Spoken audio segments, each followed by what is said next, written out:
Toujours joyeux, telle est notre devise, joyeux d'avoir Jésus-Christ comme Seigneur et Sauveur personnel, bien sûr Sauveur du monde. C'est cette joie que nous voulons partager avec vous chaque fois que nous nous retrouvons à cette tribune pour être toujours dans sa présence.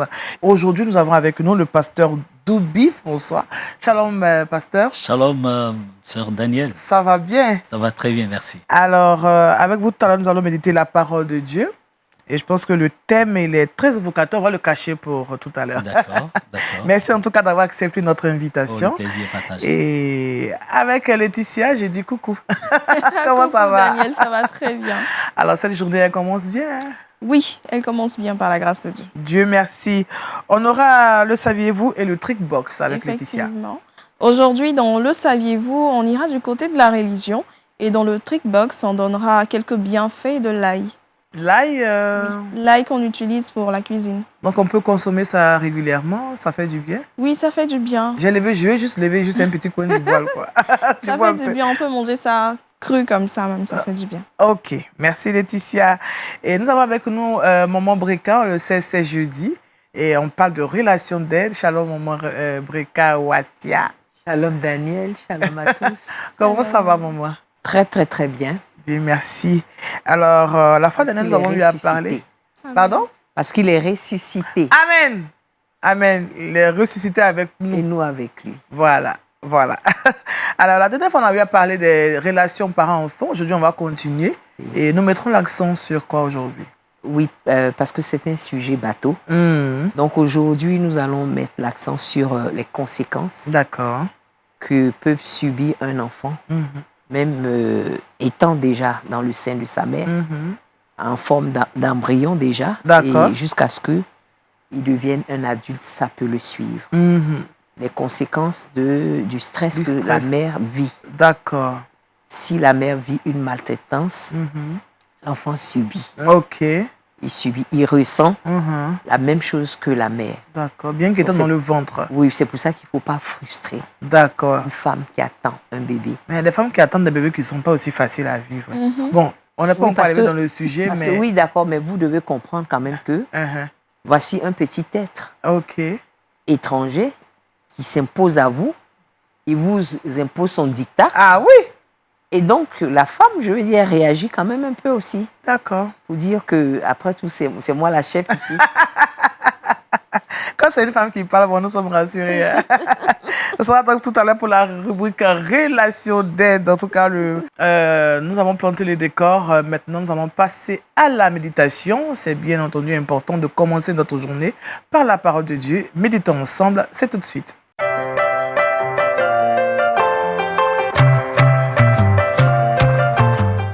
Les trois nécessités de l'évangélisation, c'est le thème de notre méditation avec le pasteur Doubi François. Et le texte d'appui est donc tiré de Jean chapitre 4, verset 31 à 35. C'est cela, pasteur? Allons jusqu'à 36. À 36, d'accord. Merci. On ira jusqu'à 36. Merci. D'accord.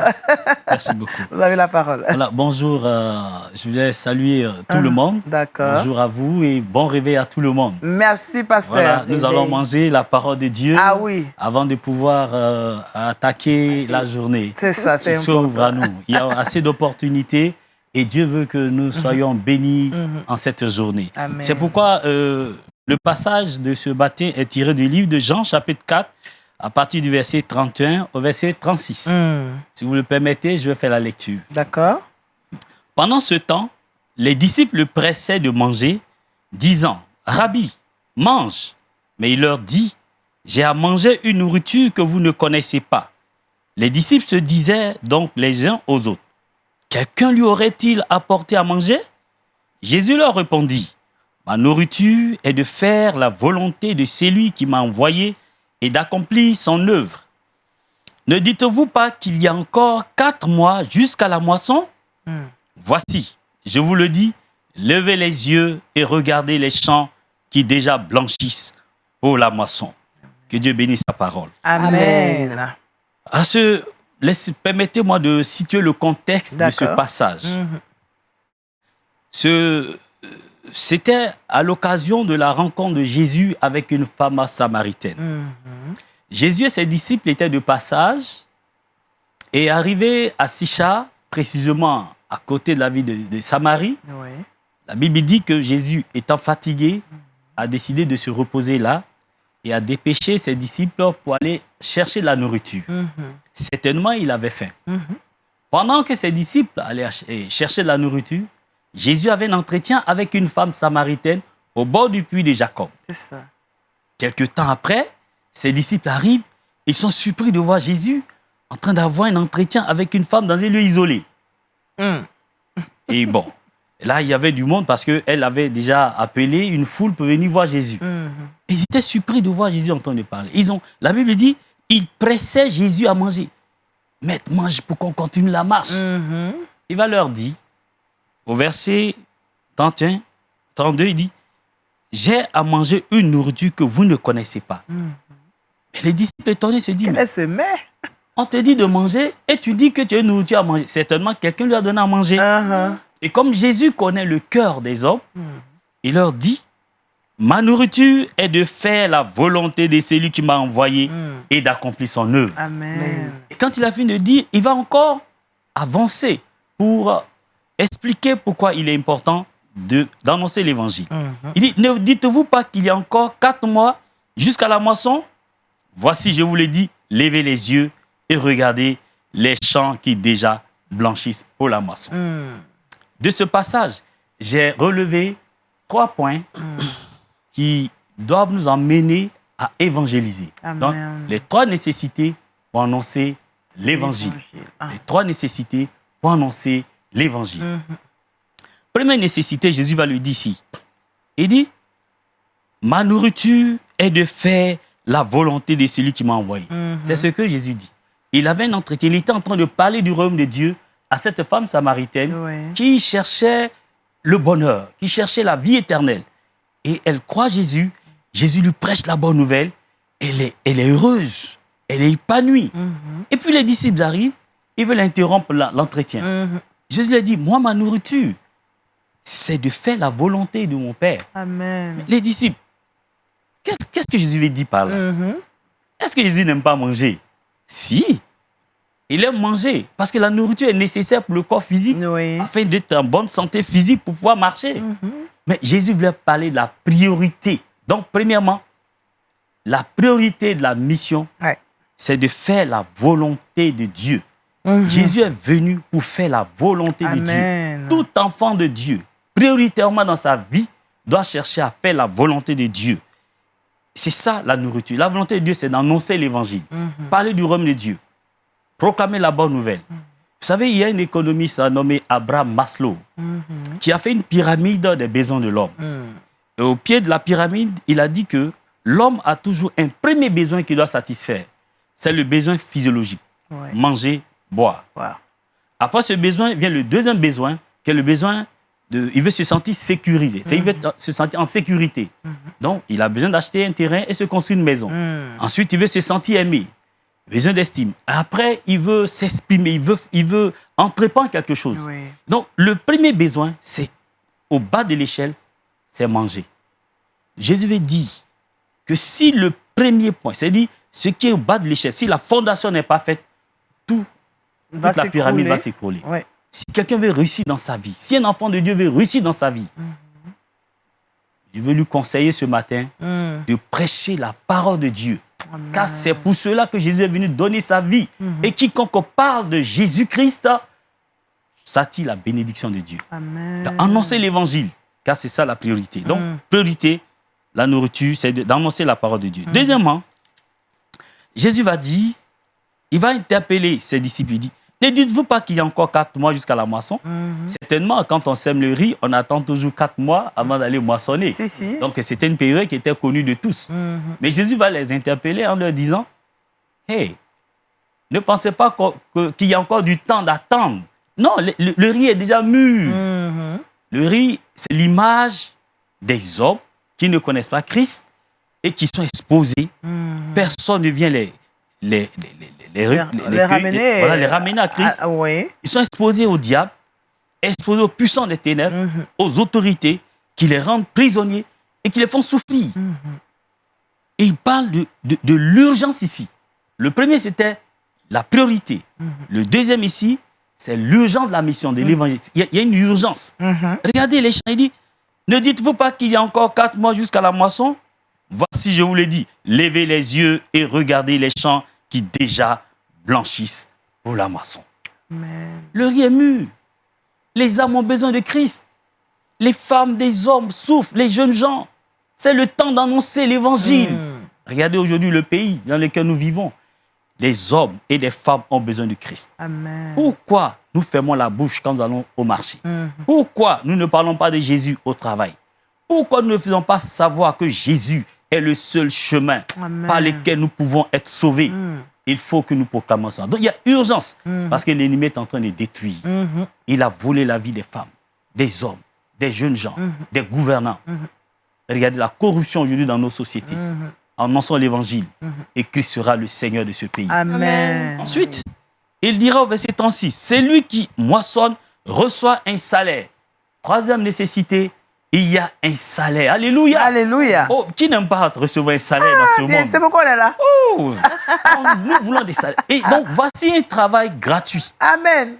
Que beaucoup de personnes négligent dans les églises. Oui. Les sœurs négligent, les frères négligent. Allez-y, moissonnez, prêchez l'évangile. Vous recevez un salaire, non seulement sur la terre et dans le ciel. Amen. Amen. Pourquoi je veux encourager chaque frère et sœur à annoncer l'évangile. Et il y a plusieurs nécessités, mais j'ai seulement évoqué 3. 3, oui. Il y a l'urgence, d'abord la priorité. La priorité. La priorité, c'est d'abord annoncé. Ouais. Deuxièmement, il y a l'urgence, parce que l'ennemi est en train de détruire. Et la troisième nécessité, Dieu nous récompensera. Amen. En conclusion, chers frères et sœurs, voici les 3 nécessités pour que nous puissions annoncer l'évangile. Premièrement, il y a l'urgence. L'urgence. C'est une nécessité. Et ensuite, nous recevons un salaire. Amen. Que Dieu bénisse au nom de Jésus. Amen. Vraiment, pasteur, nous sommes bénis ce matin. Je pense que c'est une occasion pour chacun de nous de penser plutôt à évangéliser qu'à critiquer. Bien sûr, bien sûr, ça fera du bien à l'Église. Oui. Oui. Il faut parler de Dieu que de parler de l'autre qui n'est pas bien habillé, par exemple, qui n'est pas... mais c'est pas facile, pasteur. Ça doit changer. Mais c'est pas facile. Non, comment on fait pour contrecarrer ça? Oh, voilà, puisque si nous savons, si nous évangélisons, nous recevons un salaire. Vous savez que parce que nous, les femmes, quand on vient au bureau, par exemple, comment elle est habillée, même c'est-à-dire qu'au lieu de lui parler de Jésus, nous, c'est derrière le vêtement. Comment ne fermer les yeux sur ces choses et puis aller parler directement de Dieu? Parce que ça aussi, on est trop distrait. Si tu ne travailles pas, tu n'auras pas de salaire. Si tu critiques, tu n'auras pas de salaire de Dieu. Donc quand tu t'attends un salaire, il faut prêcher. Ah ouais. Ah oui. Et c'est ça la priorité dans la vie. Amen. Pour fonder un foyer, une vie stable. Si tu vois des foyers sont déstabilisés, ce sont des gens qui n'accordent aucune priorité à l'évangélisation. Ils mangent, ils utilisent l'argent pour leur propre bien. Mais tous ceux qui investissent dans l'œuvre de Dieu, parce que c'est une priorité, une nécessité. Donc, évangéliser, ce n'est pas seulement prêcher. Oui. Je n'ai pas parlé de cela tout à l'heure. On peut engager ses biens. On peut engager son temps. On peut se mettre à genoux et intercéder. Ou on peut aller nous-mêmes pour prêcher. Donc, j'encourage les frères et sœurs à investir leur argent dans le salut des âmes. Amen. Il y a des églises qui prêchent l'évangile. Soutenez les pasteurs. Ils ont tout abandonné pour servir Dieu. Pendant que les gens se moquent d'eux, disant qu'ils sont des mendiants, c'est à vous de pouvoir les soutenir. C'est ça. Et Dieu vous bénira. Amen. Merci. Amen. Amen, pasteur. Je pense que c'est l'occasion aussi pour nous de dire merci à tous ceux qui soutiennent d'une manière ou d'une autre Lumière du Monde Télévision. Et puis, encore lancer l'appel, même si c'est pas notre temps, pour dire que voici aussi un moyen d'évangélisation qu'on doit soutenir. Très bien. Voilà, LMTV. pour que les uns et les autres soient touchés vraiment par la parole et se donnent à Dieu. Donc, au lieu d'aller mettre l'argent ailleurs, là, voici, voilà, venez. LMTV est là. Oui, si tu as soutenu LMTV, tu es béni. Oui. Et les témoignages, donc, moi, ici, dedans, ici, Amen. là. Ici, viens soutenir. Amen. Amen. Que Dieu te bénisse. Amen, pasteur. Vraiment, c'est Maman Breka voudrait dire quelque chose pour une question au pasteur, non? Bon, en tout cas, j'ai été très touchée. C'est ça. Parce que j'évangélise, c'est vrai, mais un peu... Je suis au ralenti avec le Covid. Donc, je vais demander au pasteur si, malgré ça, je peux me surpasser et puis continuer. C'est ça. Sinon, on était tombé sur quelqu'un au plateau. On s'était partagé en 2 groupes. Et puis, il y a une de mes sœurs en Christ qui a rencontré quelqu'un qui a dit, vous les gens qui venez des 2 plateaux de Cocody, de Riviera, tout ça, vous êtes très hypocrites. Vous avez bien mangé le matin, nous on a faim, pour venir parler de Jésus. Donc il voulait même la taper. Ah, d'accord. Elle a fui et puis donc je lui ai dit que tu aurais dû lui offrir un sandwich. Il y avait des femmes qui venaient. Donc ça nous a parlé et on s'est dit qu'on allait évangéliser, plus donner un repas. D'accord. Il faut utiliser vraiment tous les moyens dont on dispose pour évangéliser. Mais sinon, on a vraiment on a ramolli par rapport à... C'est ça. Donc, si le pasteur peut me donner un mot d'encouragement. Oui, parce que c'est vrai que comme au Mambrika, il y a des gens qui sont... qui ont ramolli pour porter son thème. Voilà, et qu'est-ce qu'on peut leur dire vraiment pour les encourager? Bon, certains vous diront, j'ai honte d'aller parler. Il y en a qui vont vous dire, je veux, mais bon, je ne trouve pas la nécessité. Bon, qu'est-ce qu'on peut leur dire pour les encourager surtout? Oui, en tout cas, notre sœur venait de dire qu'à cause du Covid-19, elle a ralenti. Je pense qu'il y a plusieurs moyens que Dieu nous donne aujourd'hui pour évangéliser. Et comme elle a dit, donner aussi du sandwich à quelqu'un, c'est aussi évangéliser. Sur les WhatsApp, prêcher, c'est évangéliser. Tu peux utiliser aujourd'hui les médias, comme sur LMTV, ce que tu fais, tu es en train d'évangéliser. Amen. Donc, continuez et que Dieu vous bénisse. Amen. Donc, Laetitia, tu es en train d'évangéliser. Alors, Laetitia aussi évangélise. D'accord. J'ai oublié les références, mais où Paul il dit travailler, soyez inébranlable. Inébranlable, oui. Car après avoir travaillé, on va recevoir quelque chose. J'ai oublié un peu. Je vois. Mais pas ça, c'est forcément, il faut se mettre à l'idée que comme on doit recevoir, donc il faut y aller. Est-ce qu'on doit forcément se baser sur le fait qu'on aura un salaire? Bien sûr. Ça peut encourager certaines personnes. On vit sur la parole de Dieu. Oui. Il est écrit ici, celui qui moissonne reçoit un salaire et amasse des fruits pour la vie éternelle. Amen. Il dit, tu reçois un salaire. Oh. Et le salaire peut être la santé, ça peut être la guérison de la vie. Beaucoup de choses sur la terre, des portes s'ouvrent. Ceux qui frappent sur une porte pour attendre des années, toi, tu frappes et puis ça s'ouvre. Tu frappes sur une porte, cette porte s'ouvre à toi. Il y a tellement de... Je connais un ami, quand nous avons fini les études au lycée, c'est-à-dire la terminale, un jeune métis, un beau garçon. Il se mettait dans les rues d'Abidjan à prêcher l'évangile. Et il disait, mais tu es malade. Oui. Un jeune clerc comme toi doit être dans les bureaux en train de travailler. Toi, tu es dans le carrefour d'Abidjan en train de prêcher un Jésus qu'on ne connaît pas. Mais aujourd'hui, il est en Angleterre, il prêche l'évangile là-bas. Il s'est acheté un appartement. Et lui et sa famille prêchent l'évangile. Et nous sommes en contact aujourd'hui. C'est ça. Donc, ils sont nombreux comme ça. Il vit vraiment son salaire. Oui, c'est son salaire. Oui. Je n'ai jamais vu quelqu'un parler de Jésus et mendier son pain. Amen. Jamais. Amen. Tu peux souffrir pendant un temps, mais après le Seigneur te fait sortir de cette situation. Alléluia. Oui. Donc, allons évangéliser. Allons. C'est cela notre mission. Allons, oui. Alléluia. Alors, pasteur, on va prier. Oui. Merci. Nous voulons te bénir, notre Dieu et notre Père, pour les sages conseils que tu ne cesses de nous donner. Tu nous interpelles d'une manière ou d'une autre, mais nous ne prenons pas garde. Je t'en supplie, Seigneur. Je prie que ton esprit réveille notre intelligence afin de comprendre les 3 nécessités d'annoncer l'évangile, d'annoncer la bonne nouvelle, de parler de Christ. Car Jésus, si Dieu a donné sa vie, a donné Jésus pour qu'il souffre à la croix, ce n'est pas en vain. Après avoir accompli son œuvre, il est monté au ciel et nous a dit, dans Matthieu 28, 19, allez, faites de toutes les nations des disciples. Je prie que chaque personne qui entend ce message, cette méditation ce matin, s'engage, Seigneur, dans la moisson, dans l'évangélisation pour sauver les âmes. Car quand nous annonçons, le Saint-Esprit se saisit de nos paroles pour ramener les âmes à Christ. Bénis chacun de nous et que la gloire te revienne. Au nom de Jésus, j'ai prié. Amen. Amen. Merci à vous, pasteur Doubé François, pour cette méditation. On rappelle le thème, les 3 nécessités de l'évangélisation. Et nous avons eu pour test d'appui Jean, le chapitre 4, verset 31 à 36. Merci, pasteur.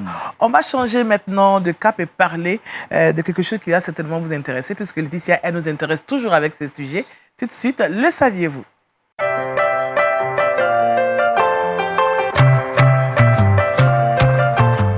Avec Laetitia, on parle de religion.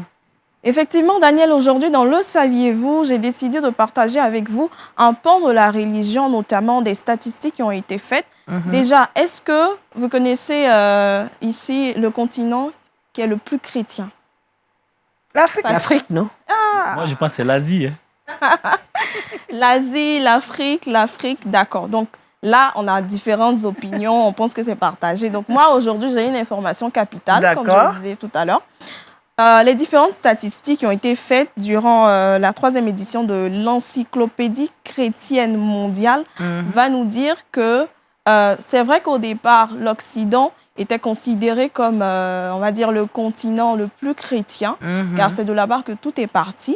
Mais aujourd'hui, en Occident, il y a un déclin. Oui. On est passé de 34,5% en 1900 à 32,3% en 2020. Donc, on voit qu'en Occident, c'est vrai que tout est parti de là-bas, mais aujourd'hui, il y a un déclin. Ouais. Qu'est-ce qui cause cela? Ouais. On ne sait pas pour le moment. Ah, vraiment la foi en train de partir. C'est ça, effectivement. Et également, il y a un déclin aussi du fait du christianisme dans l'hémisphère nord. On va passer de 95% à 76% de chrétiens aujourd'hui. Waouh. C'est vraiment une chute. C'est vraiment une chute. En Amérique du Nord également, les taux ont baissé de 97 à 72%. Et ce qui est intéressant, c'est que d'un autre côté, le christianisme va connaître une forte croissance, notamment en Asie de l'Est, comme le pasteur l'avait dit. C'est ça. En Asie de l'Est, avec différentes églises qui ont connu aujourd'hui un essor remarquable. Et également en Afrique, où le pourcentage est vraiment... c'est extraordinaire. C'est à la hausse, rapide en hausse. cours. Le pasteur a dit d'évangéliser donc en cours. C'est ça, effectivement. En Afrique, le pourcentage de chrétiens est passé de 9% en 1900 à 49% en 2020. On doit pousser encore. Je pense que c'est peu, hein, pasteur. Voilà, donc l'Afrique... Félicitations.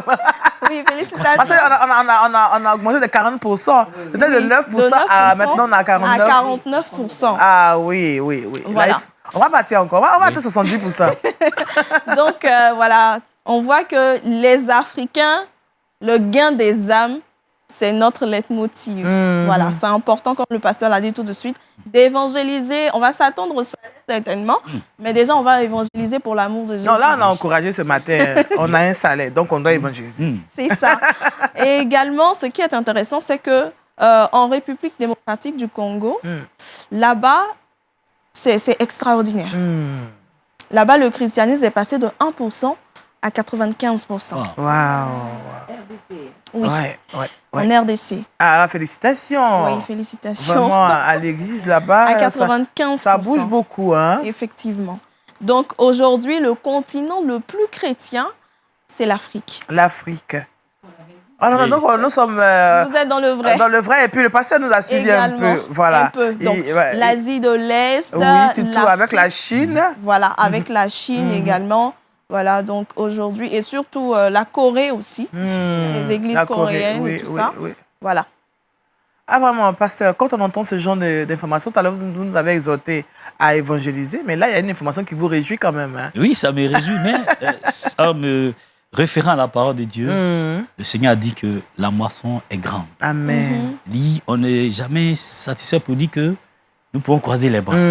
Nous devons toujours travailler jusqu'à ce que Jésus revienne. Amen. Amen. Voilà. Amen. D'accord, on va y travailler. Vraiment, merci Laetitia, et puis merci au pasteur qui continue de nous encourager à évangéliser, puisque Jésus, même lui-même, avant de partir, a dit allez partout et faites des nations mes disciples. Effectivement. Vraiment, nous sommes donc dans cette grande commission-là, Oui. et que Dieu nous aide aussi. Amen. Au lieu de Amen. critiquer, là, on va Si. évangéliser. Si. Ça fera du bien. Simple, moi j'insiste. Amen. J'insiste, ça crée trop de problèmes. Amen. Si nous évangélisons, ça va beaucoup plus nous rassembler. Amen. Et puis le nom de Dieu sera glorifié. Amen. Amen. Merci Laetitia qu'on va retrouver Merci, tout à l'heure pour le Daniel. Trick Box. Et on va retrouver un moment Breka et c'est la rubrique Relation d'aide.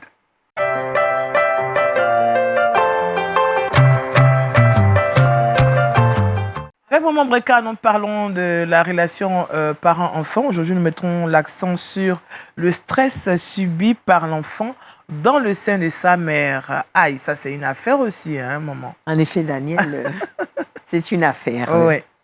Alors, les scientifiques disent que quand l'enfant est dans le sein de la mère, la relation est créée. Parce qu'elle peut parler à son fils, au bébé. Au bébé, oui. Elle peut lui parler, elle peut le bénir, elle peut prononcer tout ce qu'elle veut sur cet enfant-là. Et donc, ils vont plus loin pour dire qu'il subit ce que la mère ressent, ou il ressent ce que la mère subit. Voilà. Parce qu'ils sont dans une étroite intimité. Et un amour étroit. Parce que déjà, je vous ai dit que l'enfant est sorti, c'est le fruit d'une intimité étroite. C'est ça. Voilà. Donc, cet enfant-là doit être couvert d'amour et d'affection. Et donc, quand par exemple, je prends le cas de Moïse dans la Bible, quand la mère de Moïse attendait Moïse, il y avait un décret de mort sur les premiers-nés mâles des Juifs, des Hébreux. Et donc, à cette époque, il n'y avait pas d'échographie qui pouvait nous indiquer le sexe de l'enfant. Oui. Donc, vous voyez un peu le stress dans lequel elle a vécu. Oui. Est-ce que ce sera un garçon ou une fille? Est-ce que mon enfant va vivre et ceci et cela? Oui. Donc, elle a vécu ce stress. Et Moïse avec. Et jusqu'à ce qu'elle accouche. Et puis que on se rend compte que c'est un garçon. Donc, c'est-à-dire que il va mourir. Et donc, Moïse, on explique que Moïse lui-même, il n'a pas eu sa petite enfance heureuse, puisqu'elle a caché. La Bible nous dit qu'elle a caché pendant un trimestre, je crois. Et donc, pendant ce temps, on dit que Moïse, il n'avait pas droit à se comporter comme les bébés de son âge. Oui. Il ne peut pas rire aux éclats, il ne peut pas pleurer. Oui. Donc, on devait... Le cacher chaque fois quand tu pleures, il faut fermer pour ne sa pas qu'on bouche. sache qu'il y a un bébé pour qu'on vienne vérifier. Il y a des gens, le sexe, voilà. Sinon, il fallait craindre les soldats égyptiens. Parce qu'il y a des gens même qui vont jusqu'à dire qui poussent jusqu'à dire que Moïse a bégayé parce qu'on pressait toujours ses lèvres. Oui, c'est possible. Bon. Attirer le courroux des soldats égyptiens. Et donc, après ça, Moïse a vécu dans un palais, bien sûr, mais ce n'était pas chez lui. Vous voyez? Et ça, c'était dans le plan de Dieu. Mais ce qui se passe maintenant, qu'on veut ramener ça à notre niveau, c'est que quand une femme est enceinte et que son mari lui dit tu accouches trop des filles, cette fois-ci, si c'est une fille, tu sors de ma maison. Vous voyez un peu le stress? Ou alors, quand elle n'est pas mariée, quand le jeune homme lui dit je ne suis pas le seul à avoir été avec toi. Ou bien, je ne reconnais pas la grossesse. Ouais. Vous voyez un peu comment déjà la femme vit cette grossesse-là. Alors que c'est une période où on devait lui passer toutes ses caprices. On devait la couvrir d'affection parce qu'elle porte un amour. Donc elle-même devait recevoir l'amour qu'elle communique à l'enfant, à ce bébé. Vous comprenez? Donc, quand Moïse est sorti de là, il était je vais faire toujours le parallèle entre nous et Moïse. Quand il est sorti de là, il était dans le palais. Bien sûr, il était à l'aise, mais il n'était pas chez lui. Il n'était pas chez lui. Et qu'est-ce qui s'est passé? Les soldats devaient peut-être se moquer de lui, parce qu'on savait que ce n'était pas l'enfant légitime de la fille de Pharaon. C'est ça. Est-ce que vous voyez? Donc, c'est comme ça que quand un enfant naît avec tout ce qu'il a subi dans le sein de sa mère, aussi, il peut avoir des réactions comme ça. Quelle était la première réaction de Moïse quand il est sorti? Il l'a tué. Il l'a tué. Il a été hérité, il l'a tué. Voilà. Parce que, c'est-à-dire que sa tendre enfance n'a pas été bonne. Oui, puisqu'il a tué même un Égyptien pour un Hébreu. Hein. Voilà. C'est-à-dire qu'il s'est érigé en justicier, alors que ce n'était pas son rôle. Mais c'est comme ça que ça se passe, parce que je veux dire qu'il a eu cette enfance difficile, et puis après, il est passé au palais. C'est ça. Donc, au palais, c'est les railleries, les moqueries, toutes ces choses-là qui ont forgé le caractère de Moïse, et ça l'a transformé en meurtrier. Et c'est ce que nous faisons. Donc, quand nous ne prenons pas soin, parce que, comme on dit, la relation parent-enfant commence dès le premier jour où maman, le docteur a confirmé qu'elle attend un bébé. C'est ça. Et là, ça commence. Elle a sa relation. Et le papa, on a dit qu'il devait imposer les mains pour prier, déclarer sur l'enfant ce qu'il veut. Oui. Mais les gens ne font pas ça. Mais pas rester en face et puis dire, ah, moi, je veux un garçon, sinon tu sors de ma maison. Oui, sinon tu sors de ma maison. Non, c'est pas de ça qu'il s'agit. Et donc, la femme est frustrée quand elle entend des choses comme ça. Et on a aussi un phénomène qui se passe en Afrique. Quand on a une famille aisée, on a toujours tendance à vouloir emmener nos enfants dans cette famille pour qu'ils les élèvent, par exemple, ils sont à Abidjan, ils sont bien, alors que c'est erroné. Erroné parce que l'enfant a besoin d'affection de ses parents. Oui. À moins que ses deux parents ne vivent plus. Mais sinon, il a besoin. Alors, ces gens, ils envoient leurs enfants chez leurs parents qui sont élevés en dignité. Oui. Mais ces enfants-là deviennent leurs esclaves. Oui. Vous comprenez? Ils deviennent leurs esclaves. Ils poussent même le bouchon jusqu'à les sacrifier quelquefois. Moi, je connais une histoire où un jeune homme vivait chez quelqu'un élevé en dignité. Et bien, il a sacrifié. Et le jeune homme, il allait à l'école, il habitait chez lui, c'est lui qui payait ses études. Il mangeait bien, il allait à l'école, tout et tout. Mais, je veux dire, ce n'est pas son enfant. Si, si. Donc, le jeune homme, il a eu un songe dans lequel il est mort. Donc, il avait peur de sortir. Et puis, les autres l'ont encouragé pour dire, non, vas-y, parce que si tonton te voit, il ne va pas être content. Donc, il est parti malgré lui. Et puis, à l'arrêt du bus, il attendait. Et l'insigne d'une station, vous voyez comment c'est lourd là, s'est détaché. Et c'est tombé sur lui. Sur lui. Sur sa colonne vertébrale. Là. Donc, il est resté paralysé. Et je suis allée le voir à l'hôpital. Il est resté paralysé. Et quand le tonton venait, il voulait même sortir pour dire bonjour, mais il lui criait dessus. Il ne le visitait pas. Comment vous pouvez expliquer ça? Oui, quelqu'un qu'on a élevé nous-mêmes et puis qui a un problème pareil. Il venait de chez moi et de chez lui. Il a eu le problème, mais il n'est pas parti. Pour dire que l'Eldorado ne se trouve pas chez les autres. C'est nous-mêmes qui devons créer notre Eldorado. Et surtout quand on a le Seigneur, qu'est-ce qu'on fait chez les autres? C'est notre maison qui doit être l'Eldorado. C'est ça. Et donc, nous devons vraiment éduquer les enfants. Chérir cette femme qui est enceinte. Vraiment, comme Dieu le demande. D'accord. Est-ce que vous voyez? C'est des paroles pour soutenir cette femme. Parce qu'elle devient capricieuse, par exemple. À minuit, elle veut manger X, elle veut manger Y. À minuit, elle veut manger salade, salade de concombre. Oui, parce que là, c'est pas elle qui décide, hein. C'est le petit tête, là. Attends, il n'y a pas de concombre dans le réfrigérateur. Le mari doit aller chercher Il faut aller chercher le concombre à 10 km de la maison. Il doit aller les chercher. Mais ça ne doit pas être évident également pour le mari de satisfaire à tous ces caprices-là. Oui, mais c'est pour ça qu'il faut qu'on l'enseigne. À un moment, c'est quand on voit par exemple le poisson braisé, elle dit non, j'ai plus envie de manger. Mais ce n'est pas, elle qui... C'est pas sa faute. C'est ce petit être étranger-là qui vient faire la métamorphose. C'est comme ça que quand l'enfant naît, les parents doivent changer leur programme. Quand l'enfant naît, de la même manière, il a changé le programme de la pauvre dame, il a défiguré, il a enlaidi. De cette même manière, ils doivent changer leur programme. D'accord. Pour dire que désormais, il y a ce petit être qui vient nous déranger, peut-être, mais à cause de lui, on doit revoir notre emploi du temps, notre programme, notre calendrier, venir à la maison tôt, s'occuper de ses devoirs, le pousser, prier avec lui, prier pour lui, toutes ces choses-là. Donc, il est important qu'une femme qui atteint un enfant soit chouchoutée. Oui, chouchoutée. Maman, il faut dire encore. Il faut qu'elle soit chouchoutée. Voilà. Tu comprends? Est-ce qu'on lui donne beaucoup d'affection? C'est-à-dire une double affection en pensant au petit être. Mais il ne faudrait pas qu'elle aussi, elle en fasse un peu trop aussi. Hein, non, là, je veux dire il y en a qui profitent de l'occasion vraiment pour désirer être chouchoutée. Oui, mais ce n'est pas grave. Si elle profite de l'occasion, c'est que d'habitude, le monsieur n'est pas là. Donc, elle en profite. C'est son jour.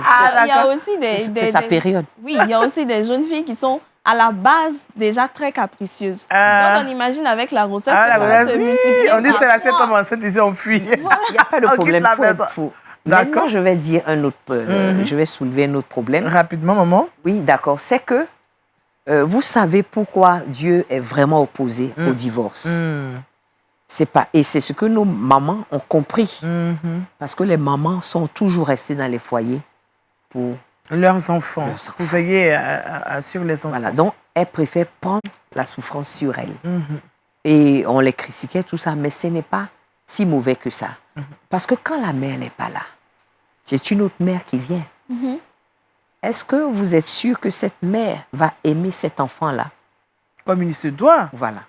Ce n'est pas possible. Humainement, c'est faux. Quelqu'un qui vous dit ça, c'est avec la parole de Dieu que le cœur régénéré, on peut arriver à ces choses-là. C'est ça. Mais sinon, dans le monde, ce n'est pas possible. C'est pas possible. Et donc, quand cette femme arrive, quand l'enfant qui veut s'ouvrir dit « Oui, je veux un cadeau, je veux ci », est-ce que ta mère t'offrait ça? Oui. Si ta mère était une bonne femme, elle ne serait pas restée là. Et nous avons des papas donc, qui couvrent leurs femmes, qui les c'est ce genre de protègent, choses surtout. et puis qui délaissent les enfants. Et les enfants peuvent dévier. La prochaine fois, on va parler des causes de déviation des enfants. Des enfants, oui. Comment ils se retrouvent dans les rues. Dans les rues. Mais ça part de souvent, là. l'origine, c'est Oui, ça. ça part de là. Parce qu'ils se sentent rejetés. Tu ne te sens pas Parce que aimé. tu as pris une autre femme. Et cette femme, elle savait que tu avais des enfants. Donc, elle te prend avec tes enfants. Tes enfants. Vous comprenez? Donc, si elle fait de la maltraitance sur ses enfants, ils vont faire des fugues. Ils vont faire des fugues, ils vont devenir enfants de la rue. Oui, ils vont mal alors se que comporter. personne n'est né enfant de la rue. Enfant de la rue, non. Tous les bébés sont nés beaux, roses, oui, ou bleus. mignons, Oui. tout et tout. Mais pourquoi ils sont devenus enfants de la rue? Ça, ce sera notre thème de la prochaine fois. D'accord. Pour l'instant, il faut avoir vraiment une bonne relation avec les enfants. Oui, très, très, ce que j'avais dit. Il faut être complice avec les enfants. Il faut être ami de nos enfants. D'accord. Il faut leur parler suffisamment. Si vous voulez que vos enfants ne dévient pas, il faut tout faire pour être leur confident. D'accord. Parce que là, il ne vous cache pas les choses. D'accord. Parce que moi, mon fils, s'il rencontre quelqu'un, il me dit aisément. J'ai rencontré quelqu'un, je lui dis, mais il faut que je la voie. Elle est comment? Est-ce qu'elle est belle? Est-ce qu'elle est chrétienne? D'abord, c'est elle, qu'elle est chrétienne. Je dis, maman, ça, je savais que tu allais le poser. Donc, tu vois, il faut arriver un peu à ce stade-là. Avec les enfants comme ça, ils s'ouvrent à vous. D'accord, et on suit ce qu'ils font, et puis bon. Et comme je dis qu'il faut connaître les fréquentations de ces enfants. Et puis, il faut avoir des relations avec l'école. Parce que vous savez, quand vous allez... fréquente. Oui, quand vous allez rencontrer les profs, vous allez voir que votre fils, même s'il était abruti, il va devenir le premier de la classe. C'est ça. Parce qu'il sent une certaine fierté. Pour dire, ah, ma mère, mes parents s'intéressent à moi. Et puis quand l'enfant est malade, c'est une affaire de deux personnes. Quand vous étiez ensemble et puis l'enfant est né, vous étiez deux. Mais des fois, il y a des papas qui ne vont jamais chez le pédiatre. Non, ils vont vous dire non. Ou bien ils vont chez le pédiatre, ils attendent dans la voiture. Oui, et c'est la maman qui monte avec l'enfant. Bon, ça aussi, c'est une affaire. Un jour, moi, je sais qu'il y a un pédiatre qui a fait monter un papa comme ça. Il dit, ah bon? Lui, il a dit à la femme, allez-y me le chercher. Ah, c'est un bon pédiatre, ça. Oui. Je le félicite. Oui. Si les pédiatres pouvaient être comme ça, ce serait vraiment intéressant. Un psychologue aussi. Oui, il a dit que, monsieur, je ne comprends pas, je ne vous ai jamais vu, je ne vous connais pas. Je connais votre époux, je connais votre bébé. Mais je ne vous connais pas. En tout cas, merci à Maman Breka qui nous permet toujours de comprendre certaines choses de la vie. Surtout ce dont nous parlons, la relation parent-enfant, c'est très important. Et à vous écouter, on se rend compte que c'est plus profond que cela. Il ne suffit pas d'avoir les enfants, avoir beaucoup d'enfants, mais il faut vraiment s'en occuper, avoir une relation étroite avec ses enfants et les aider à vraiment réussir dans la vie par la grâce de Dieu. Et puis à devenir des hommes honnêtes. Ah oui. Parce que ça aussi, tout à l'heure, passé à parler de corruption. Peut-être que les parents même sont corrompus. Oui, mais je veux dire qu'il faut... Tout part de l'origine, en fait. Il faut qu'ils soient honnêtes. Parce que c'est l'avenir de demain. De demain. C'est la relève. Oui. Donc, il faut qu'ils soient honnêtes. C'est ainsi qu'on peut contribuer à changer le monde. Oui, il faut aider les enfants. D'accord. Merci, Maman Breka. Voilà, nous sommes obligés de refermer cette rubrique parce qu'il y a beaucoup de choses à faire. Merci, Maman Breka, que nous allons retrouver certainement prochainement pour encore parler de la famille. Pourquoi pas donner encore des conseils pour que nous puissions bien sûr éduquer nos enfants. C'est un don gratuit, je pourrais le dire, de Dieu, donc nous devons en prendre soin. Amen. Merci, Maman. Voilà, nous allons maintenant parler de trucs et astuces et c'est le Trick Box.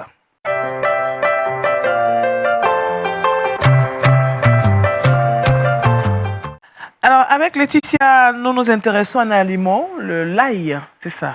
C'est ça. Aujourd'hui, j'ai décidé de partager avec vous, chers téléspectateurs, quelques bienfaits de l'ail.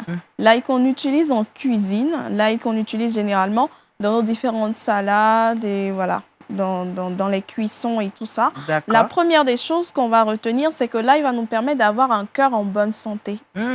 Oui. Donc, manger beaucoup d'ail, c'est avoir c'est déjà préparer son cœur à être en bonne santé. Ça nous permet justement d'améliorer la fluidité du sang dans le corps. Voilà.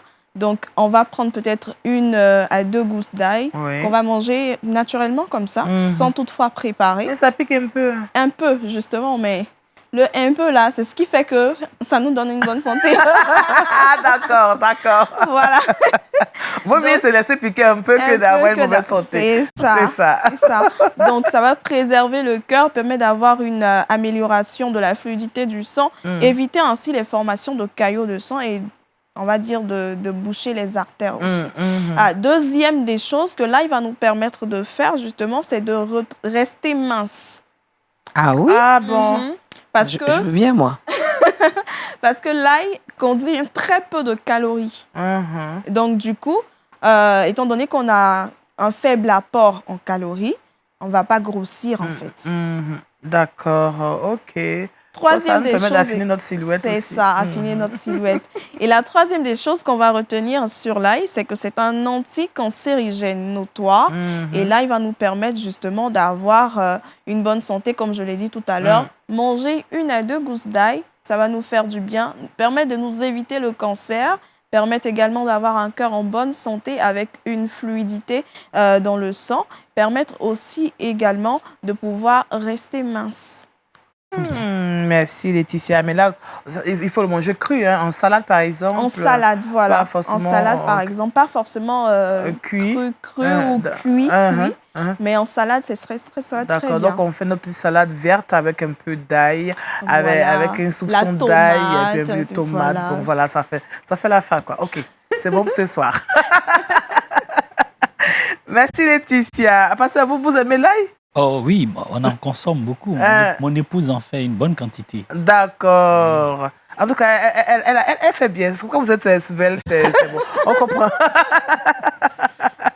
En tout cas, on lui dit merci, hein, parce qu'elle fait du bon travail. C'est ça. En tout cas, toutes les femmes doivent penser aussi à la silhouette de leur mari. Tout ça disait à nous, on pense seulement à nous. Et puis on oublie les maris. C'est pas bon. Hein, ça, maman Brick, on doit penser aussi à eux. C'est quand même les chefs. Alors Laetitia, on partira pas. On a fini avec l'ail, non? On a fini avec l'ail aujourd'hui. D'accord, donc on va maintenant avoir notre verset boussole pour continuer notre marche. Puisqu'après ici, on s'en va. On s'en va évangéliser. On s'en va évangéliser, voilà. Absolument. Ouais. Alors le verset boussole, c'est en Jean 4, le verset 35, qui va dire ceci. Ne dites-vous pas qu'il y a encore 4 mois jusqu'à la moisson? Voici, je vous le dis, levez les yeux et regardez les champs qui déjà blanchissent pour la moisson. Amen. Donc, mettons-nous au travail. Merci Laetitia, merci au pasteur Doubi François qui nous a rappelé que nous devons nous lever pour évangéliser et nous a donné 3 nécessités pour l'évangélisation. Merci à Maman Breka aussi qui nous donne l'occasion de pouvoir aimer encore nos enfants, leur communiquer ce qui est nos valeurs, vraiment avoir une intimité réelle avec les enfants parce que si l'enfant n'est pas bien conduit, c'est la catastrophe. Oui, c'est vraiment la catastrophe. Parce que comme on disait, si on néglige l'éducation de nos enfants, la rue va l'éduquer. C'est ça. La télé, le portable, les amis et le diable. Et le diable. Bon, nous, on ne veut pas détourner rien de tout ça. On veut que Dieu les éduque. Donc, confions-les à Dieu, tout simplement. Merci Laetitia pour tous ces conseils. Et puis, merci à l'équipe technique qui nous a permis d'être chez vous. Demain, vous serez avec Aniel Conan. Moi, je serai avec vous mardi prochain. Que Dieu vous bénisse. Et puis, prenez soin de vous. Mangez beaucoup d'ail et allons évangéliser. Au revoir.